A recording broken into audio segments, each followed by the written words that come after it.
Hello, good evening, everybody. I hope you've managed to find us on our new slot. This is our second week of running on a Friday evening rather than a Sunday. You've got the second class citizen here in charge. Juliet, who's the master of this, is off on grandma duties tonight, so I have stepped in to take point on this one. It's been a really, really busy week. I think part of the reason that it's been so busy is because people are trying to get things out before Christmas, before everything shuts down for a couple of weeks. So, without further ado, I'm going to crack on. We're joined by Michelle and Kat as usual, and Amy in the background who is helping. So, let's go to the report stage announcements. We've got some dates, haven't we, Kat? We do, and Fiona from Ed Yourself has very helpfully published a blog about them as well.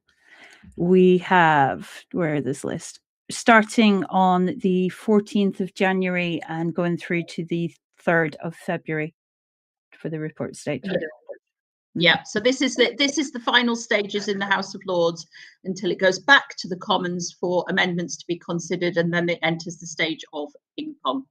So there we go. So I don't think it's going to get royal assent before Easter. Anybody voting for before Easter? I'm not putting my house on it. Are you?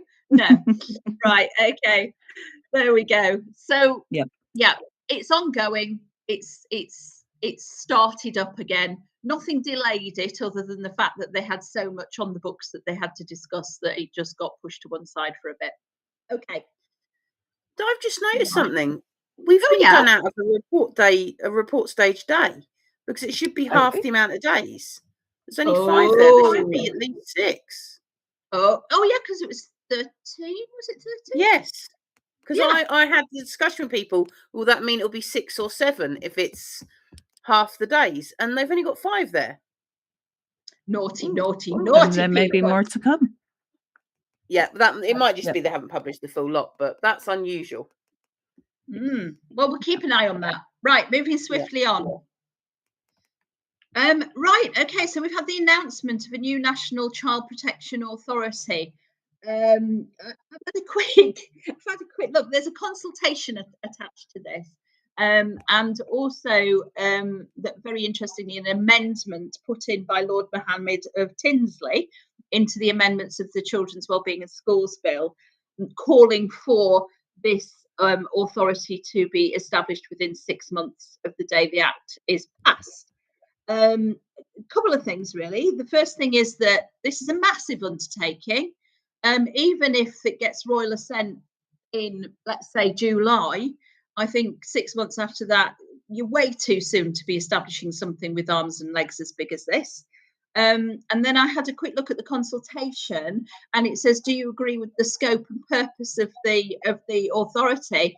And they're not really laying out the scope and the purpose of the authority, so it's a bit tricky, really, to figure it out. So yeah, so that's where we've got on that. Yeah, anybody got anything else to say about that? It's a big unknown, basically, and another quango. But it's definitely a consultation we will sort of talk more about and encourage people. Once we get Christmas out of the way, encourage people to complete, because it's got quite a few free text boxes in it. And you don't have to fill in all the identifying boxes. They are all optional. So you can miss all your name, email, everything. But it's got lots of free text. So you can get in. We can bring the home ed bits in there, that we want our own separate panel that includes home ed experienced experts for anything that involves home ed being discussed and stuff. So we will do some ideas when we get just past Christmas. But it will be not due. Time to help. It doesn't finish till March. Finish till March. It's March. Yeah. And the other thing is that if you are a national body or you're representing a body that covers more than one local authority, the form doesn't let you put in more than one local authority in it. So it's a bit, they've not thought about people like, I don't know, Ed Free filling it in, for example. So it's a bit bonkers, but there we go. There's there's a consultation. So we'll get into that in the new year. So keep an eye out for things talked about in that regard. Right, what's next, Kat? Yeah. Were there more amendments you wanted to discuss? There Just was, one. and this the amendment that Baroness Barron put in, which is after clause 63, is it? Let me check. 32. No, was it the 32? Let's have a look. Yes. So this is an amendment on the content of additional information. One of our biggest bugbears about the registers was the amount of information on it.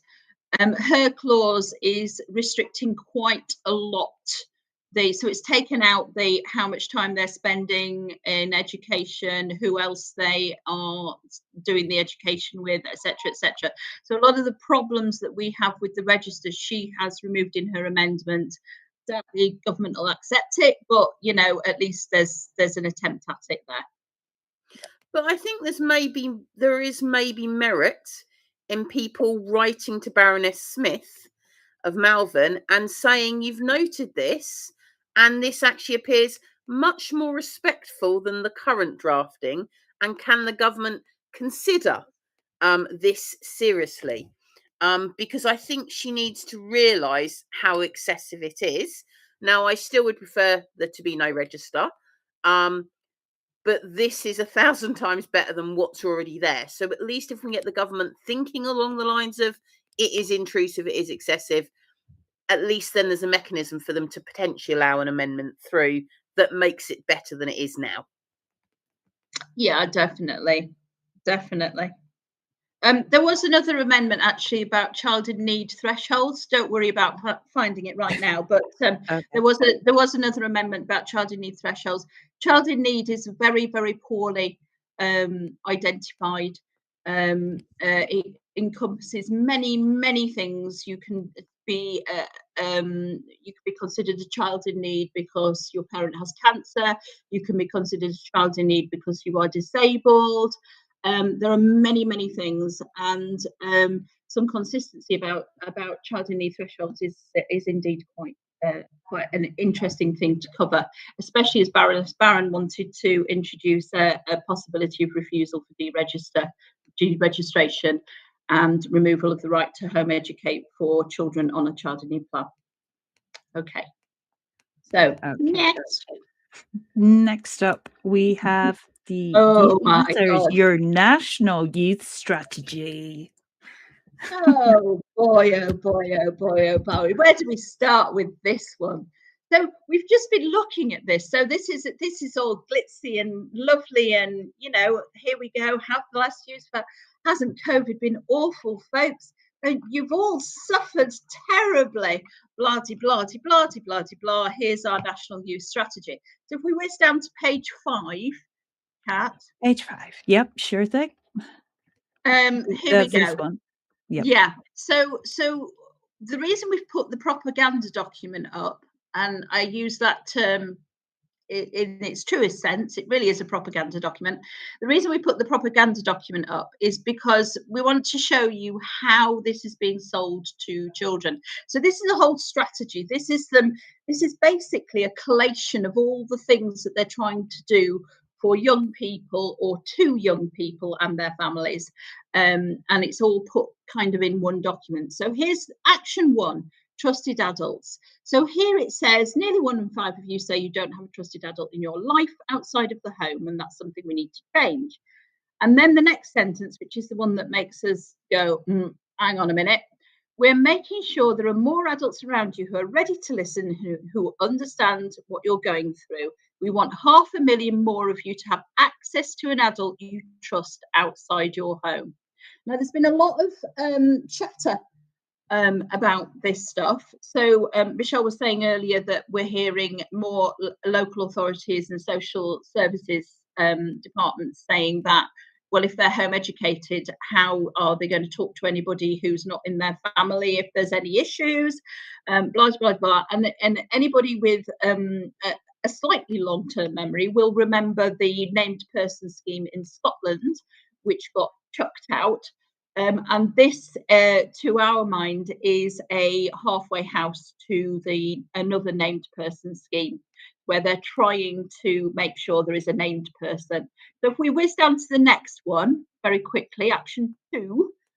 Action 2 is strength. It calls it strengthening the workforce. What it is actually is data sharing, opening pathways to sharing data without your consent as a parent and without the consent of the young people. So this is it carries on and on in this vein, and we have to be really, really careful. Was there another one? What's number 3? I think I looked at number 3 as well before. Friends and relationships. Oh, that's the Online Safety Act mentioned there, a safer internet. We all know what's happened in Australia. They've banned all social media virtually for children, which means that all of those lovely autistic children, like many we know, won't have any method of communicating with each other anymore. Fantastic. Yeah. Richer lives. Right, this is the one where Kat spotted a little bomb going off somewhere else. So here they're talking about making available more high quality activities in and out of your classroom. Now, when you're looking at government policy, like I have done for the last 30 years, you start to get little alarm bells when things like this. We're going to make this available to you. We're going to give you the opportunity to do this. It's usually a partway step towards we're going to make you do it. So if you flip to that other screen, Kat, we've discovered this. We want to expand in-school and community-based cadet forces by 30% by 2030, in particular of areas of highest deprivation and with the highest number of young people not in education, employment or training. Do we think that they're trying to put people from poor places into the army? It certainly seemed that way. And the fact that this is completely missing from the document aimed at young people as well. Yep. It's just, there's no mention of it whatsoever. And I'm sure there's going to be plenty of other things in the other documents that they've put out today. But yep. Yeah. So we'll leave you to go through the rest of the propaganda document yourself. But we've just pointed out a couple of things that we think you should be aware of. And that, you know, they like to massage the youth into their new policies so that they come out and just accept them. Right. And all the links will be on the Substack post on Monday. Absolutely. It'll be a long list to go through, I'm afraid, but yeah. Take what is useful to you and leave what isn't useful to you. The idea is just to try and bring it all together in one place. Absolutely. Don't feel compelled to read everything. It's not like a university reading list. You can nip through and pick off the bits. So long as you do one thing every week, we'll be happy. If everybody did one thing every week, even if it was to read a document, we would be overjoyed. I'm upset now, Alison. I was planning on doing a New Year's quiz to test that everyone had actually read the full reading list. Oh, dearie me. Right. Okay. Yeah. So this is research and analysis. So the Care Quality Commission, they're the people who look at health authorities and things like that. And they've been looking at, if you can go back to the top, I can't remember what the title of it is. It's Beyond the Classroom, the Experience of Children with SEND who are not in school. So they are finally, one of the things is they're finally looking at the cohort they should be looking at, which is the ones who are on a school roll but are not able to attend school or are not currently attending school. This is the cohort that I feel is the least looked at and the least provided for. So they are looking at that. They're saying that access to services is inconsistent. No shock there. We all know that already. They have, I've got concern in this report because they're asking for more information sharing between health, social care and education without limit really. You know, they just think that it's a free for all with this education and that everybody's a good player and they will keep the data safe.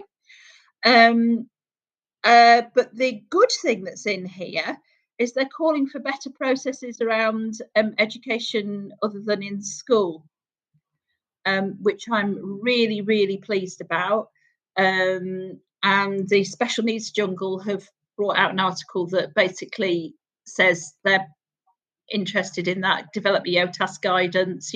Anybody who's tried to get EOTAS, Section 19 education, or any of those related things, will know that it is a nightmare, an absolute nightmare. You virtually have to go to a special needs tribunal to get it at the moment, which is ironic because EOTIS can be cheaper than a special school place. So it always makes me laugh that they don't do it. They just think everybody should be in school. Anything You else? didn't like the figure that the DFE had posted, which actually has been mentioned here by Special Needs Jungle. But yeah, you wanted to highlight that. I have fired off an email very quickly to the DFE tonight, because they actually say on the page about this that the Department for Education data shows that children in elective home education, what's with the inverted commas on elective home education, increased by nearly a third to 153,300. We don't have that. And when you actually click on the link in the DFE document, not the Special Needs Jungle one, then you will find that the number is actually the real one, which is 111,000. Yeah. So they're quoting an incorrect figure, whether by design or accident, I don't know. I wouldn't dare say, but could certainly do with a clarification anyway. Yeah, certainly definitely. Publicly. Yep, definitely. Okay. There are two other things with the Ofsted report, the Ofsted CQC report. One is that people should note their definition of children not in school.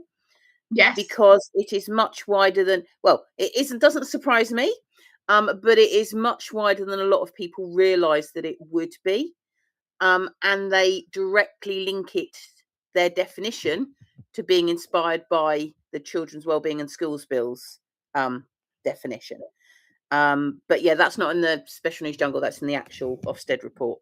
The other bit to be aware is, as you walk through it, they conflate lots of things, but they actually then describe some fantastic support by an LA for elective home education. The support is to help your child get into school. And that is deemed to be exemplary support. Now, it's not a conflation mix-up, because that's what I thought first, because they have a separate section on CME, and they have a separate section on flexi schooling. So it is an intentional bit that's what that particular LA, now we can narrow it down because they only covered a few LAs, genuinely believe, and I know one of them it definitely isn't, because one of them's my LA, so I can narrow it down even further, that LA genuinely is celebrating that as being active, good support.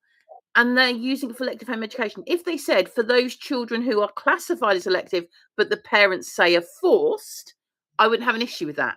But they don't. And they also talk about the curriculums and things like that with the parents and help them know what's best to meet the children's needs.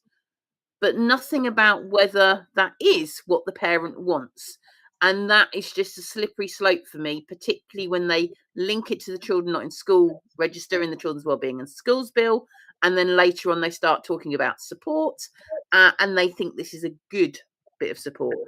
They also bring up the bit about school nursing being inconsistent for home educators and children on EOTAS, which is a nice thing to highlight. It shouldn't be inconsistent, but we do know, because of the way it's commissioned, I know you've looked into this as well, Alison, there are some areas where the school nurses they should pick them up, but they don't pick them up because they've not been commissioned the right way by the right people. So there is a genuine gap because people have just forgotten that there are children who are not in school. So it has picked up a few good things, but two very slippery things to watch. Yeah, definitely. It's quite a chunky report. There's quite a lot in it. I've only had a skim read. Michelle's clearly skim read bits I've not skim read, so that's why we work as a team. I did my bus journey to work was reading that document when it came out. Right, there you go. And that's the way we do it, folks. We're volunteers and we fit it in round everything else that we do. I've had an Especially average as of the 5 government hours want to sleep dump every week. everything online towards the end of the week, and my list for you guys have just got bigger and bigger and bigger. But Well, yeah. as I was preparing for this, and I started preparing for this at about 4:30 this afternoon. As I was preparing for this, the new set of amendments dropped. So let's start again with some of those. Right, So yeah, so that's the way it is, folks. But we do this work, so you don't have to. Yep. And moving Okay. on to that Schools Week article about the ICO and the DFE. Yep. So there was Defend Digital Me had done some brilliant work in the past and discovered that there were lots of data issues around school, how the school spine collects data, and that it's not anonymized, etc., etc. And this included gambling firms having children's data provided to them, etc., etc. Now they were supposed to come out with a full report about this, and they hadn't, and it was followed up. But now they're not going to release the report because it might influence the Children's Wellbeing and Schools Bill that's passing currently, and they don't want it negatively impacted by past failings because they fixed those problems. But if they fix the problems, the report should nicely, with a nice bow, add an addendum that says, but none of this is a worry anymore because we fixed it X, Y, and Z. But no, their solution, and bearing in mind the Children's Wellbeing and Schools Bill, still no data protection impact assessment, still plenty of questions saying we're not considering that part. We're not considering the consistent identifier until regulations. And now they're not putting into the public domain a report that should already be here under an ICO direction, because it might prejudice, and they don't want the past audit to prejudice the current bill going through. You couldn't make it up, could you? Honestly. Oh, No, quite interesting. yeah. Yeah. So another thing, if your MP won't support you against the bill, maybe ask your MP to demand this report is published, because if your MP is one of these ones doing the copy and paste citing, don't worry, GDPR is magical and fixes everything, and everybody looks after data in a wonderful way, and there's nothing to worry about from the bill, say thank you very much. Can you explain why the DfE will not publish this report? And can you ask them directly? So for all of you who are frustrated with your MP because they won't address directly what you want directed, get them on this. Get this report in the public domain. Let's see what the concerns were and if we think they have fixed those before a load of children's data is horrendously shared and potentially breached left, right, and centre.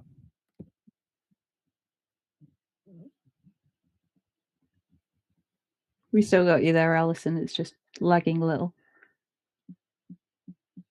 Yep, good. Okay, don't worry about it. Not a problem.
Hang on, we might have lost your sound here, Alison.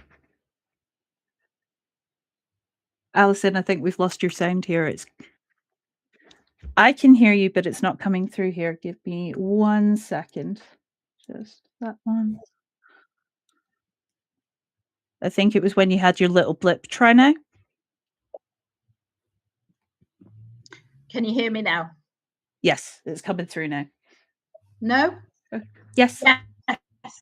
Excellent. So please turn up to this, and if you cannot turn up to this, then No, please nobody consider heard what you donating the were money saying that before. or some of the money that you would have. We'll have to start that bit again, because when you blipped out, it cut your sound out for some reason. So they could see that you were talking, but they couldn't hear you. So sorry about that. We'll have to start that bit again. I do apologise, folks. Well, do you want Michelle to do this bit then instead of me, just in case? Take it ahead. No, she doesn't want to. That's okay. Okay, I'll start again. So from the top, we have this wonderful march on the 17th of January.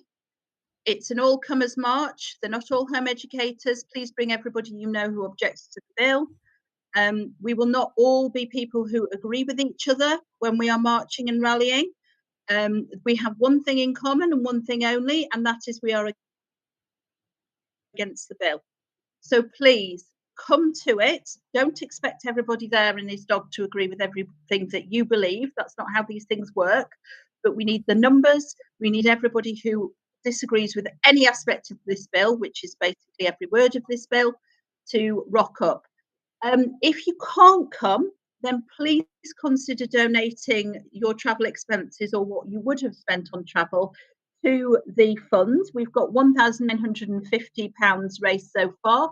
The fund pays for the things that we need to spend money on to make this work well.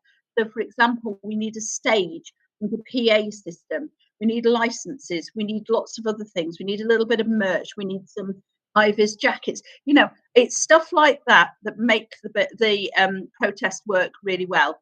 So we do need some funds to make it work.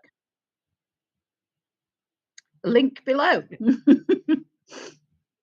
There will be. Yep. And then Michelle, do you want to talk about what's happening on the 17th? Right. So when we get to the 17th of December, we have held the bill back for one whole year. It was the 17th of December 2024 when the Children's Wellbeing and Skills Bill got its first reading. It was also when we were all told this flagship bill would be through by Easter this year. How wrong were they? And if you followed the passage of this bill, you'll have seen it rushed through the House of Commons and it was looking like they may have had a chance.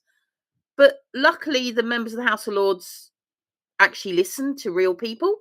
So when people are like, I'm concerned, this is going to directly affect me, they actually listened, took on board and did research and made sure things were scrutinised and discussed, and they've continued to do so. So we know now we've well and truly pushed it over that year mark. And we just think because it is a significant thing, because even after Easter, we were told, and I know many other organisations were told, it will definitely be through by the summer so that regulations could be laid in the summer. Again, we managed to push that back. Then it was going to be through by the autumn half term. Again, still pushed back. Then it was definitely going to have royal assent by Christmas. So to get it this far, get it pushed back this far is significant. And we just feel that we should mark that. So we're looking for people to celebrate on the 17th that we have held it back so far. And that is down to everyone writing to their MPs, writing to peers, getting things into newspapers in their local areas, meeting with their MPs, books being published, and people raising it on social media, people linking to other organisations so that things like Together Declaration are now actively spreading the word about the Children's Wellbeing and Schools Bill and the consistent identifier. So it's about all the other organisations. And recently, I know the BASW, which obviously they're social workers, and they're going, yes, excuse me, the bill, we've got concerns there as well. Now it's only recently they've come out publicly, but they now are publicly speaking out about certain parts of the bill, which when we were trying to get people to back when it was in the House of Commons, these voices were not there because people hadn't looked at the bill. They looked at the title. Oh, what can you say about children's wellbeing? Now, through all of your collective actions, we've got people reading the words and they're going, oh, no, that doesn't do what we were told it would do. Yeah. So there is still time. We know when the report stage is, so we know we've got time to also still write to the peers. But the 17th of December, we really just want to mark it because it is a phenomenon achievement from everybody collectively working together to have pushed it back so far.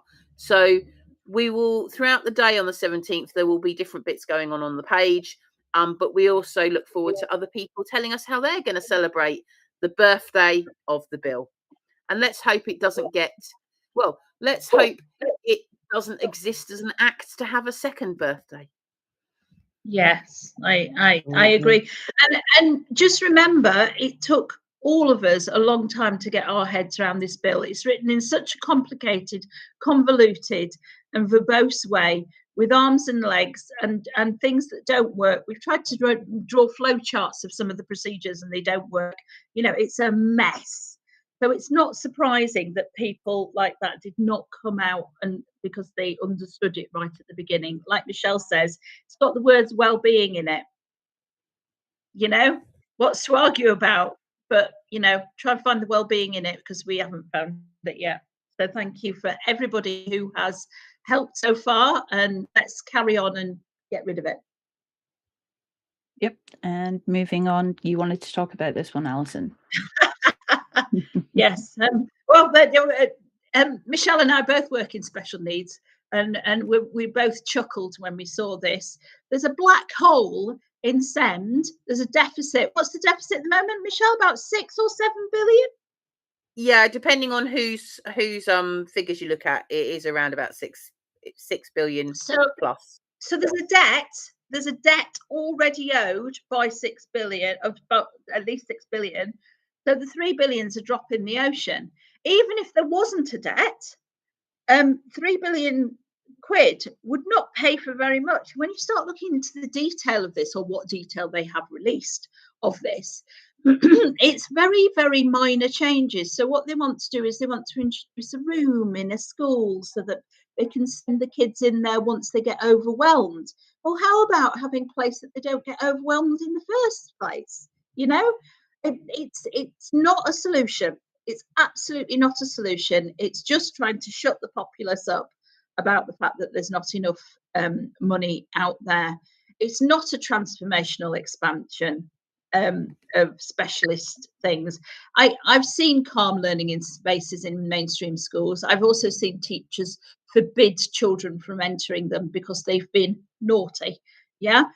For example, I had a child just today. I heard about a child who had asked 3 times she had a special card that meant that she could leave the room. So they have to send for the team to come and get them, because these days, apparently, it's unsafe for you to wander around a school on your own unless it's break time. So they have to send a team. So she has a special card that says that she can leave.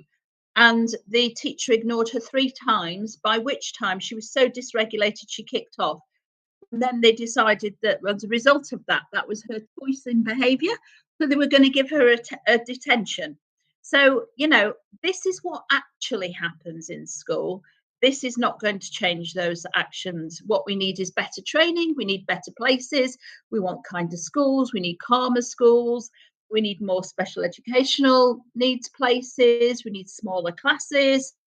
There's so many things that we need, some of which don't actually cost any money, but none of it is in here, as far as I'm concerned. Any more comments from any of you? No?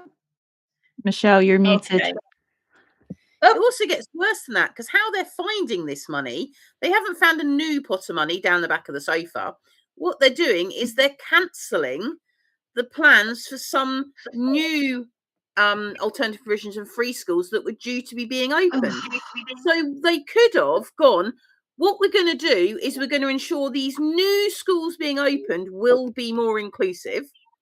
But no, what we're going to do is we need the money, so we'll sort of half fix things in a way that lots of people have said won't work, by cancelling projects that are due to happen in the future, which, I think it's 77 special and alternative provision free school proposals Yeah, that's what have I've been read. cancelled. Also, a lot of those proposals were almost ready to go, I believe. Yeah.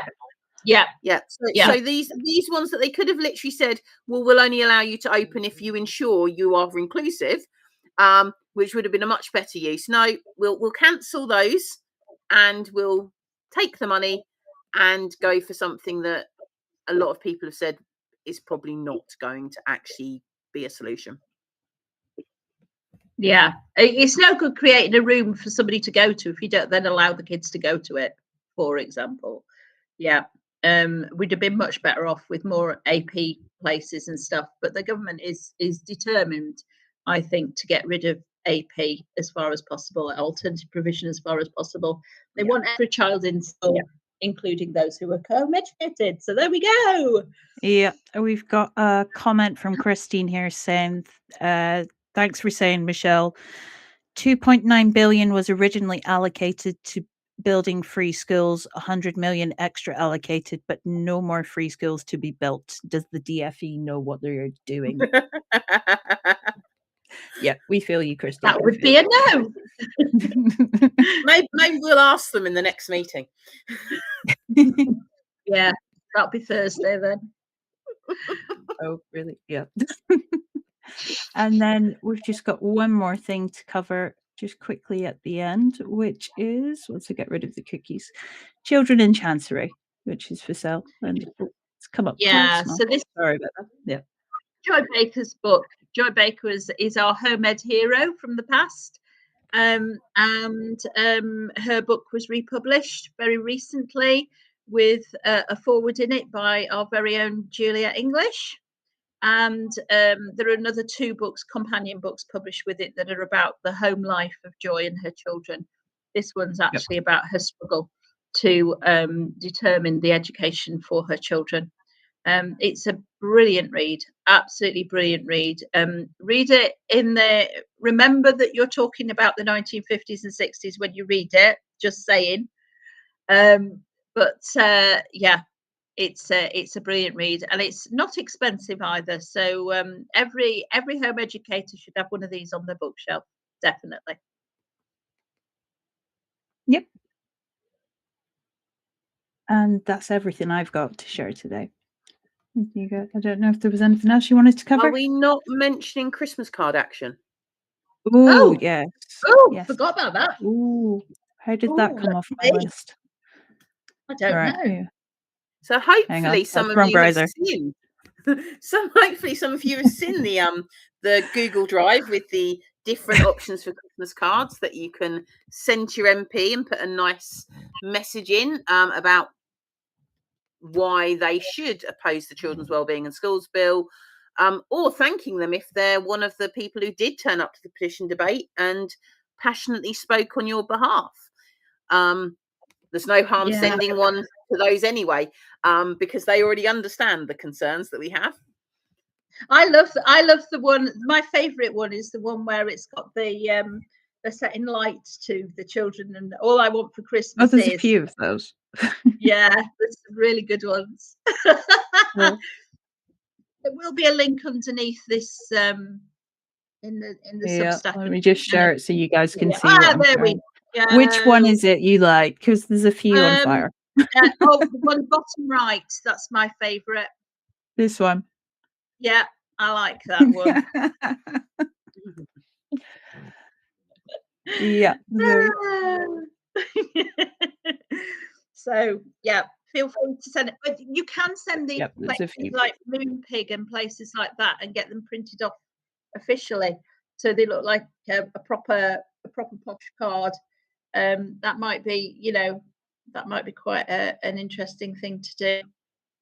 So yeah, there we go. Yeah, it's a consistent message. Yep, there will be a link for those once I can find them. But yep, we will get that sorted out. Right. So we'd be delighted if you can join us next Friday for what's possibly going to be our last one of the year. We are considering taking a little break. Yeah, yes. So next Friday will be the 19th, and that will be possibly our last broadcast of the year, unless we can get up the energy to do one in between. But I think we could all do with a couple of weeks break. I don't know about you two, but yes. Please, yeah. And I want to thank you for joining us. Make sure that you sign up to the Substack. If you're not already signed up to the Substack, get all your friends to sign up to the Substack. Put the Substack on your Facebook wall. Put it on your Instagram. Put it everywhere. It's a really, really good way of keeping in touch with what's going on. If you can't watch this video when it comes out every week, you can watch it on there. If you join the Substack, it will email you and it will tell you when it refreshes, when it gets a new post on it. So that's great. I'd like to thank Juliet for allowing me to step into her very, very, very big shoes that are. She is the master at this, and we do miss her dearly when she's not here running it. Yeah, but she's got bigger fish to fry, like a little tiny grandchild. So, Yep. Yeah. So thanks But they wicked excuse her just to swim. Yes. Yeah. So hope your preparation for Christmas is going well. We'll see you next week for our last one of the year. And thank you for joining us. See you later. Bye-bye.